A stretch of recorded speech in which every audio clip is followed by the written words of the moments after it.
இந்த புடவை நல்லா இருக்கான்னு கொஞ்சம் பார்த்து சொல்லுங்க. ஏம்மா ரொம்ப நல்லா இருக்குமா. உனக்கு இந்த புடவை ரொம்ப நல்லா இருக்குமா. அப்பாடி, உங்களுக்கு இந்த புடவை பிடிக்காதோன்னு நினைச்சேன். நல்ல வேலை, உங்களுக்கு ரொம்ப பிடிச்சிருக்குதா அத்தை. இந்த புடவை உங்களுக்கு தான், வச்சுக்கோங்க அத்தை.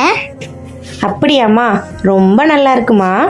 சரிங்க அத்தை, இருங்க வரேன். எம்மாடி, இந்த புடவை என்னை விட உனக்கு தான் ரொம்ப நல்லா இருக்கும். நீ வச்சுக்கோமா இந்த புடவைய. இதை மாதிரி நீயும் உன் மாமியாருக்கு நிறைய புடவை வாங்கி கொடுமா. அப்போதான் உன் மாமியாரும் உன் மேலே பாசமாக இருப்பாங்க.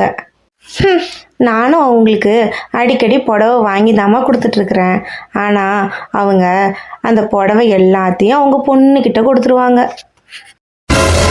தப்பாக நினச்சிக்காதம்மா, இந்த புடவைய அம்மாவே வச்சுக்கிறேன். உனக்கு அம்மா வேற புடவை வாங்கி தரமா.